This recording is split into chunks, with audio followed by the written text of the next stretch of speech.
हो, प्रयत्न करने की जिसके अंदर क्षमता हो, वही भैरव है। और जो प्रयत्न नहीं कर सकता है वह भैरव नहीं है। तो बात अभी आती है कि किसका प्रयत्न करना चाहिए।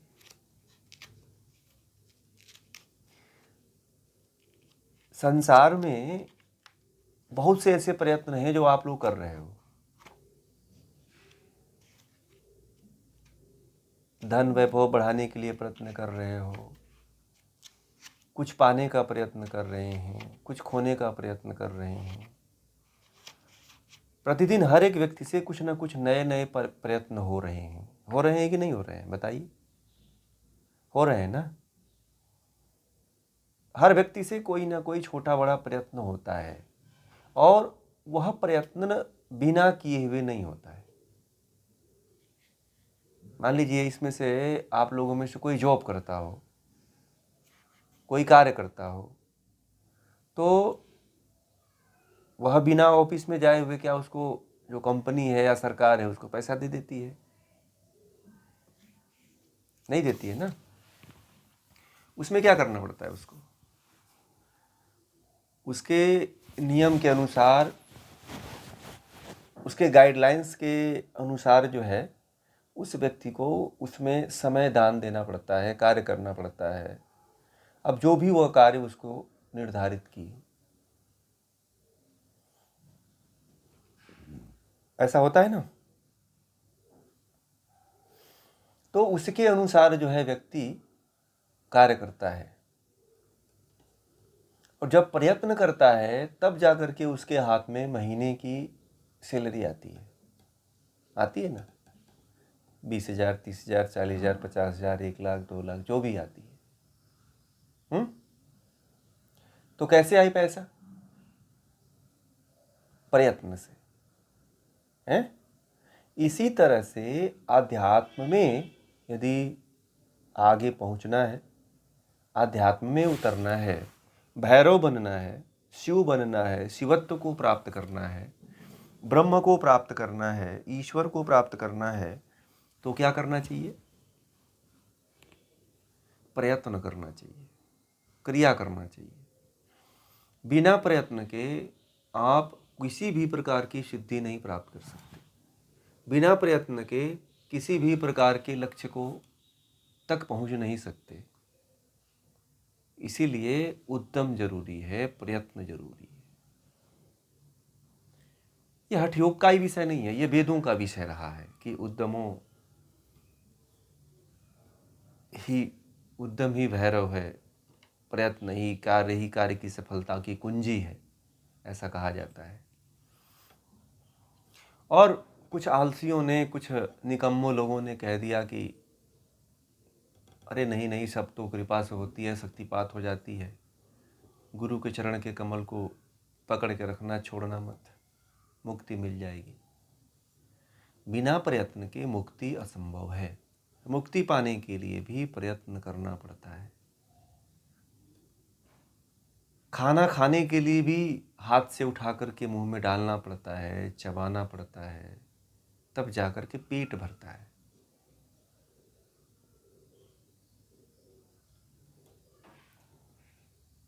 पानी पीने के लिए पानी को खींचना पड़ता है, मुंह में निगलना पड़ता है, गटकना पड़ता है, तब जाकर के वह प्यास को शांत करता है। दुनिया में ऐसा कोई भी कार्य नहीं है जो बिना प्रयत्न का होता हो। आप हमें बता दीजिए कि बिना प्रयत्न का कोई कार्य होता है क्या? कोई भी, छोटा से लेकर के बड़ा तक, कोई भी कार्य बिना प्रयत्न के नहीं होता है। तो जब बिना प्रयत्न के सांसारिक वस्तु व पदार्थ की प्राप्ति हम नहीं कर पाते हैं, तो क्या ईश्वर की प्राप्ति करना इतना आसान है? बताइए। नहीं ना, ये तो असंभव बड़ी बात है। वो तो कहते हैं कि सूक्ष्म से भी सूक्ष्म है, छोटा से भी छोटा है। तो उसको कैसे पकड़ पाएंगे हम? उसको कैसे पा पाएंगे हम? या हमें वो कैसे प्राप्त कर पाएगा? हम उसको क्या देते हैं कि हमें वो दे देगा कुछ।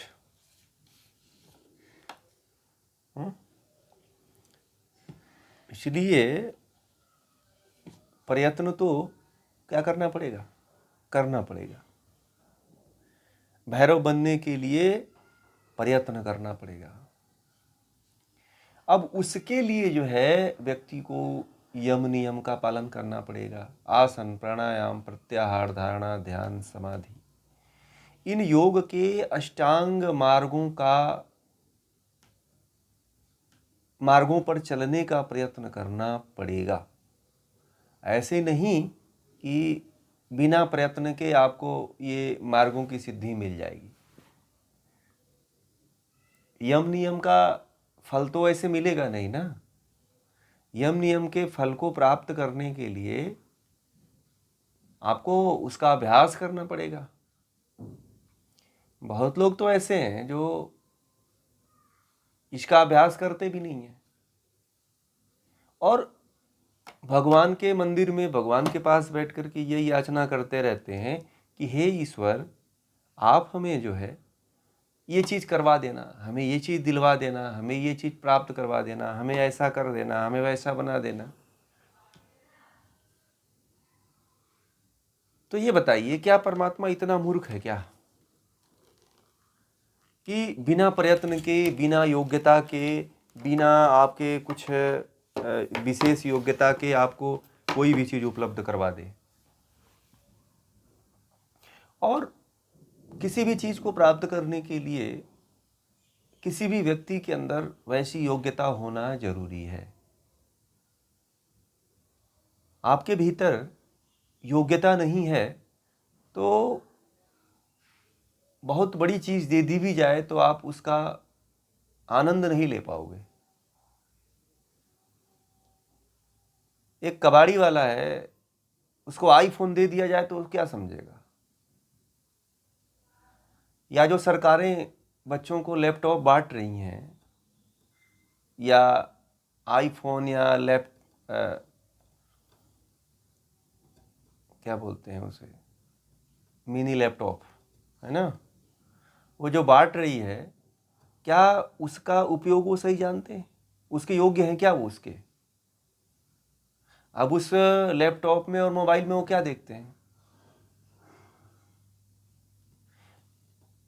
एक हमारे यहाँ MTS रहता था और उसने कर्ज करके 1.5 लाख का जो है ब्लैकबेरी का मोबाइल लाया।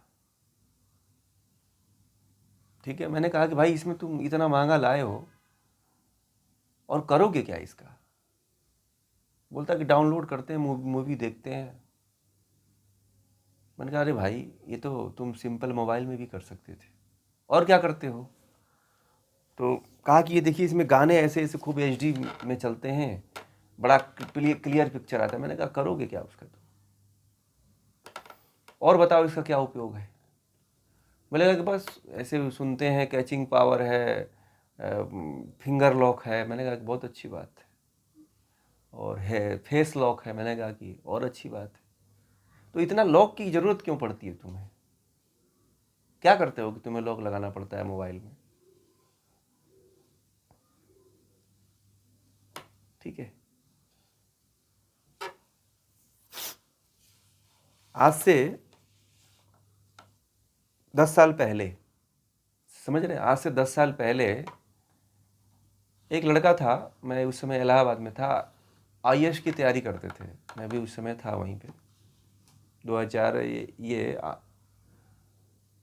10 की बात है, 8 या 9 की बात है, 9-10 की बात है। तो मैं भी तैयारी ही कर रहा था। तो उस ज़माने में वो लैपटॉप खरीदे, जानते हैं कितना का? 45,000 का लैपटॉप खरीद के लेकर आए। एकदम सच्ची घटना बता रहा हूँ, हमारे रूम के बगल में ही थे। अब सिंगल रूम लेके रहते थे हम लोग, तैयारी किया करते थे प्रयागराज में। तो वो उनके पिता थोड़ा सा बड़े अच्छे व्यक्ति थे और अपने बेटे को लैपटॉप दे करके आए थे, दे करके प्रयागराज में गए थे। वो भी कोई अधिकारी थे। तो जानते हैं लैपटॉप पे क्या सुनते थे वो लैपटॉप का यूज ही पूरे 1 साल तक हमने देखा। अब उसमें सभी लोग बैठ करके, और जब सब लोग पढ़ करके थक जाया करते थे तो मनोरंजन के लिए उनके रूम पे जाते थे सभी लोग। तो रूम पे जाते थे तो वो केवल जगजीत सिंह की गजल लगाते थे उसमें। उस लैपटॉप का यूज यही होता था कि जगजीत सिंह की गजल सुनी जाए। समझ रहे हैं? समझिए इस बात को। वह,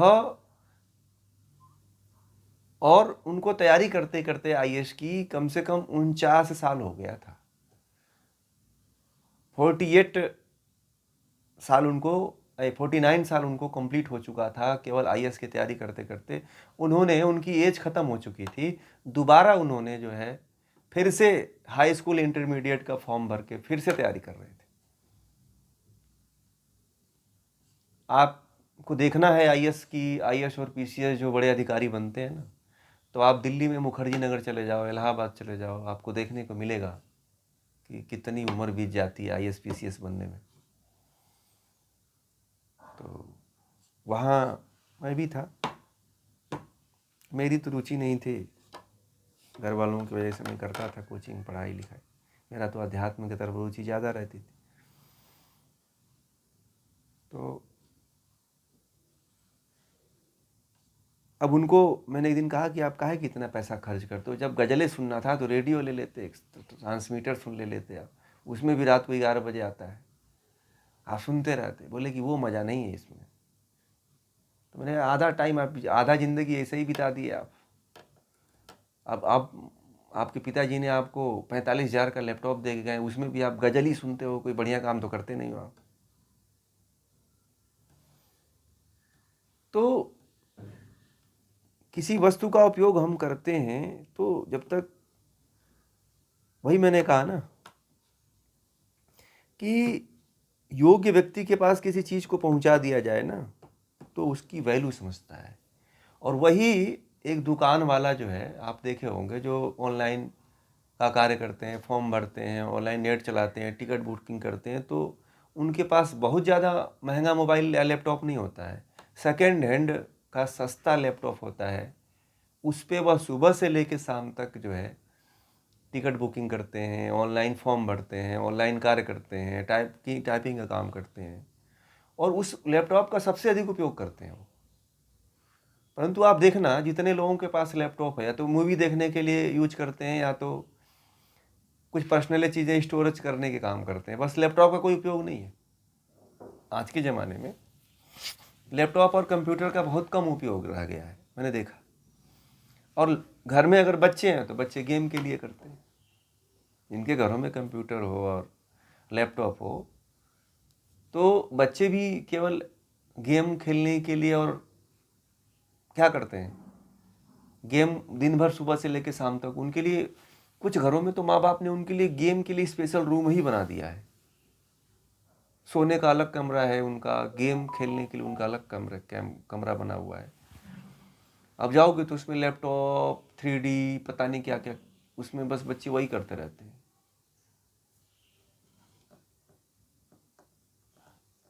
कहने का मतलब क्या है, हमारा उद्यम किधर है, प्रयत्न किधर है?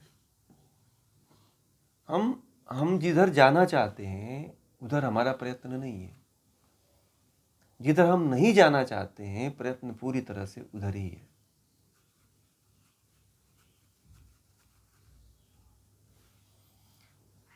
अब ईश्वर के को पता है कि ईश्वर की बिना प्राप्ति के कुछ संभव नहीं है, परंतु ईश्वर की प्राप्ति की तरफ कौन प्रयत्न कर रहा है? मैं आपसे बोला ना, 10,000 लोगों में से मात्र जो है 8-10 लोग जो है इन ग्रंथों और ईश्वर के मोक्षीय शास्त्र को पढ़ते हैं। 10,000 में 10 लोग पढ़ते हैं, ये बहुत बड़ी बात है। आप समझिए कि अध्यात्म का स्तर कितना नीचे गिरा हुआ है।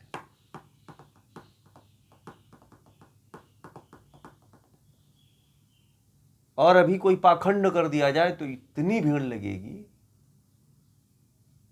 कि फिर आपको खाने पीने की फुर्सत भी नहीं मिलेगी। जब उनको ज्ञान की बात करो तो लोग आपसे बड़े दूर भगते हैं, कौन सुनेगा फालतू में ज्ञान की बातें। ज्ञान से लोग दूर भगते हैं, पता है। लोगों को ढकोसला बताओ, लोगों को वो क्या, फिल्म एक वो चलता है, गाली गलौज झगड़े झंझट, वो बिग बॉस। पता है घरों में जब बिग बॉस शुरू होता है तो पूरा फैमिली बैठ करके उनके झगड़ों को, उनको गाली को, उनके गलौज को पूरा फैमिली बैठ के बड़ा शांतिपूर्वक देखते हैं। परंतु कभी पूरी फैमिली बैठ करके भगवत गीता, शिव सूत्र, हठ प्रदीपिका ये कभी नहीं पढ़ी होगी। कितना स्तर सभ्यता का गिरा हुआ है, आप लोग कभी अनुमान नहीं लगा सकते।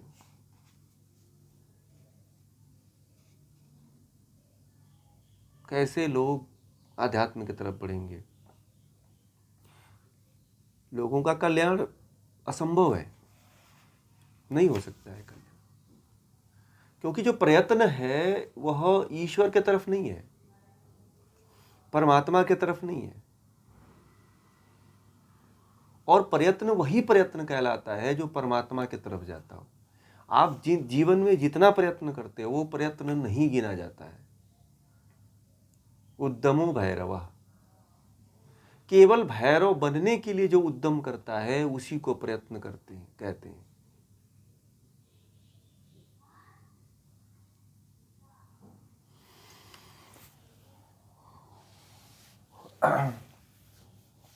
बड़े, जब मैं कभी कभी सोचता हूँ कि इस दुनिया का क्या होगा, लोगों का क्या होगा। एक लोगों ने मुझे पूछा था कि इतने संसार में कीड़े मकोड़े क्यों। मैंने कहा कि इतने पाप हो रहे हैं कि कीड़े मकोड़े बढ़ेंगे। जो मर रहे हैं वो सब कीड़े मकोड़े ही तो बनेंगे। पाप की सजा ही तो कीड़ा मकोड़ा है। मच्छर, कीड़े मकोड़े, ये सब पापियों का ही तो जन्म होता है। इसीलिए कीड़े मकोड़े, इतना वायरस इसीलिए तो उत्पन्न हो रहे हैं। ये वायरस भी तो कोई मरा हुआ व्यक्ति है, ये भी तो कुकर्म ही किया हुआ है, इसलिए वायरस का जन्म लिया है।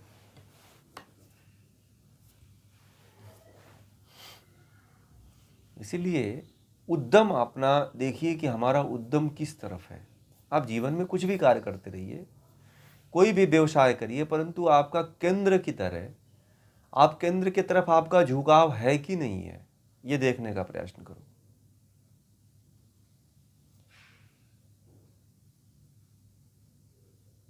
लोग अंड बंड की चीज़ों को देखने में बहुत समय लगा देते हैं।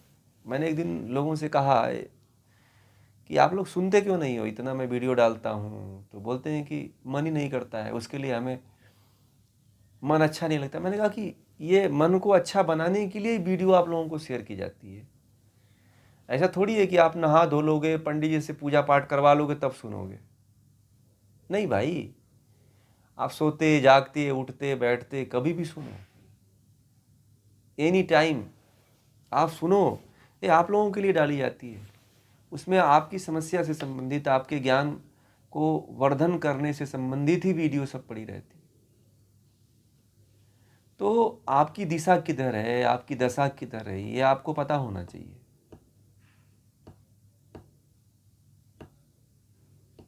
परंतु वो भी पता नहीं है, करोगे क्या आप फिर?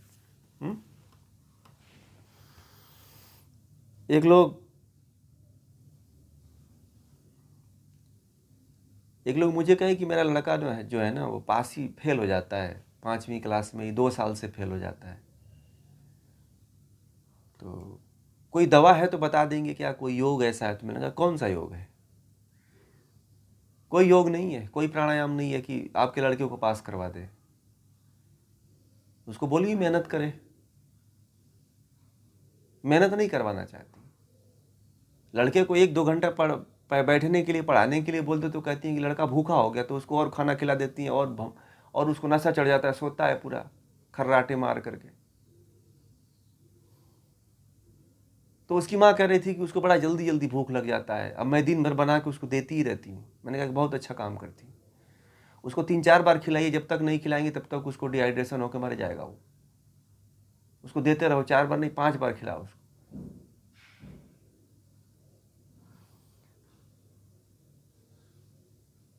ठीक है। और इतना मोटा कि इसी समय उसका वजन जो है 85 kg है, और उसके माँ को लगता है कि उसका लड़का कमजोर हो जाएगा। बताओ आप लोग, 85 किलो का लड़का जो है अब उसके माँ को ऐसा लगता है कि मेरा लड़का कमज़ोर हो जाएगा। अब मुझसे कहे कि कोई योग बता दो। मैंने कहा कौन सा योग बताएं भाई, कोई योग नहीं है ऐसा,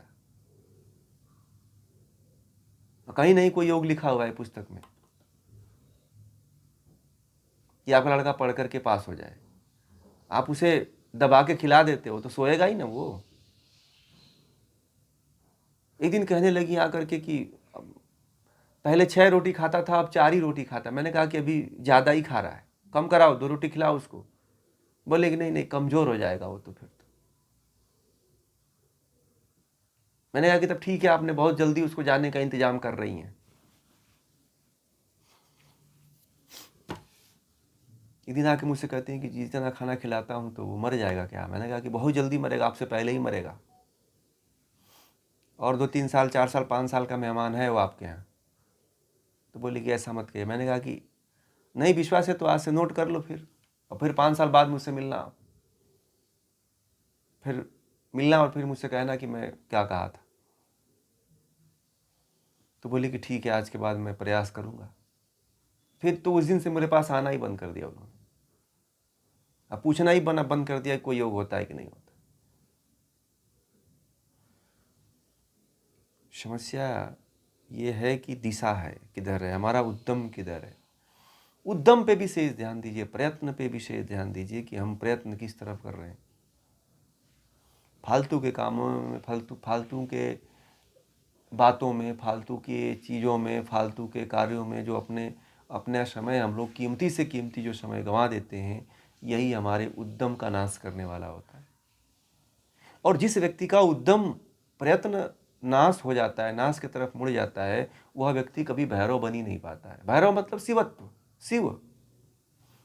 शिव का मतलब ऐसा नहीं कि कोई ईश्वर बन जाता है, नहीं। शिव का मतलब ईश्वर जो आत्मा को जान लेता है, परमात्मा का साक्षात्कार कर लेता है, वही शिव है। शिव कोई और थोड़ी है कि वो भगवान शिव ईश्वर हो गया वो, नहीं। शिव का मतलब जो ईश्वर को जान लिया वो शिव है, भैरव है, उसी को भैरव कहते हैं। जो ईश्वर को जान लिया वही भैरव है। ठीक है ना? तो प्रयत्न करिए, अपना दिशा बदल दीजिए कि आप किस तरफ चल रहे हो, आपकी सोच किधर है।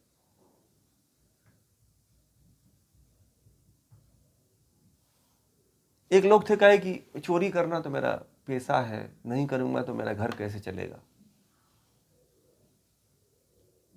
तो मैंने कहा कि दूसरा भी तो काम है, उसको कर लो। बोले कि दूसरा काम तो मैं कर ही नहीं पाऊंगा, चोरी मैं कर ही पाऊंगा, उसके अलावा मुझे काम कोई बात ही नहीं। मैंने कहा तब मरो।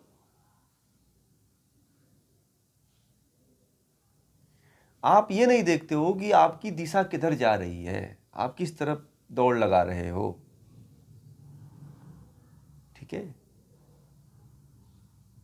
दिशा पे निर्भर करती है कि आपकी आने वाले समय में क्या दशा होने वाली है।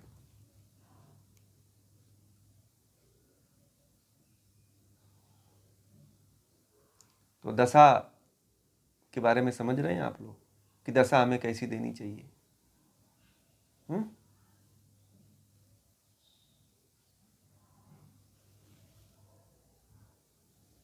दिशा किधर देनी चाहिए कि दशा अच्छी हो। प्रयत्न सही दिशा में करिए ना, प्रयत्न आपका सही होना चाहिए, ईश्वर की तरफ होना चाहिए। आप जितने प्रयत्न सांसारिक करते हो वो प्रयत्न में नहीं गिना जाता है। यही तो अक्लिष्ट वृत्ति है। अक्लिष्ट वृत्ति उसी को कहा जाता है कि जिसमें आप जो है क्या करते हो, आपका प्रयत्न जो है ईश्वर की तरफ हो, मुक्ति की तरफ हो, आत्मा की तरफ हो,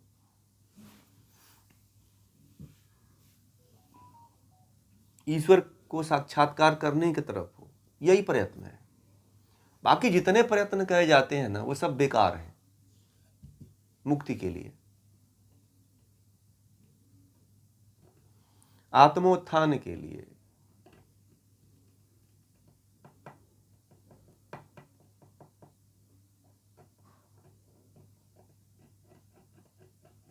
ठीक है,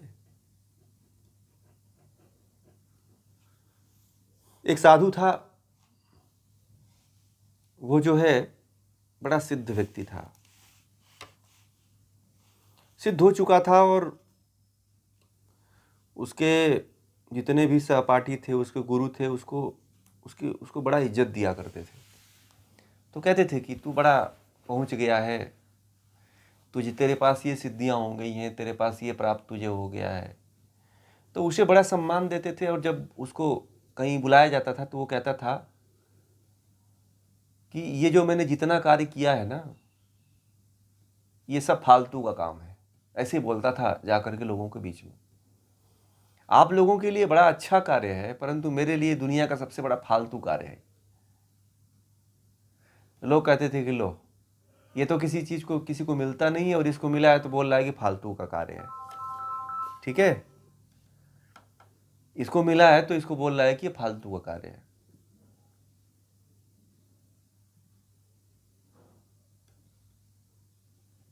तो उसे पूछा गया कि भाई, तेरे पास इतना शक्तियां हैं, तेरे पास इतनी सिद्धियां मिली हुई है, और तू सबके बीच में कह देता है कि सब फालतू है ये, और तुझे हम लोग इसलिए दिखाते हैं, तुझे हम लोग इसलिए लोगों के बीच में प्रेजेंट करते हैं कि हम लोगों की भी प्रसिद्धि, हम लोगों का भी नाम बढ़ेगा, हम लोगों को भी लोग जानेंगे, और तू लोगों के बीच में जाकर कहता है कि ये सब बेकार की बात है। तो वो गुरु और अपने साथियों को ये कहता था कि ये जो मेरा प्रयत्न है वह ईश्वर की तरफ नहीं है, इसीलिए फालतू है, ये संसार की तरफ है। इतनी सिद्धियां पाने के बाद भी जो ये कह दे कि ये जितनी सिद्धियां हैं सब फालतू हैं, तो उसी को ब्रह्म मिलता है, उसी को ईश्वर मिलता है। ठीक है, ईश्वर उसी को मिलता है।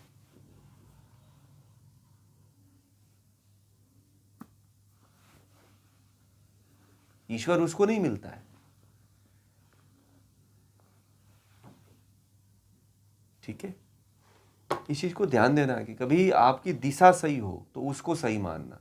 आपने जीवन में ना अब तक जितने भी कर्म किए, आप उसको मत मानना कि वो सही किया है मैंने। आप ये पहले देख लेना कि आपका उद्यम किस तरफ रहा है, प्रयत्न किस तरफ रहा है, संसार की तरफ रहा है या परमार्थ की तरफ रहा है, ईश्वर की तरफ रहा है या सांसारिक लोगों की तरफ रहा है, परमात्मा की प्राप्ति की तरफ रहा है या सांसारिक वस्तु को प्राप्ति की तरफ रहा है, ईश्वर को प्राप्त करने में रहा है या किसी स्त्री को प्राप्त करने में रहा है या किसी पुरुष को प्राप्त करने में लगा है। तो ये जो आप प्रयत्न कर रहे हैं, वो ये सारा प्रयत्न क्या है? मिथ्या है। ये सारा प्रयत्न क्या है? ये सारा प्रयत्न क्या है? मिथ्या है। और इस तरह के मिथ्या प्रयत्न से बचना चाहिए। यही मिथ्या प्रयत्न जो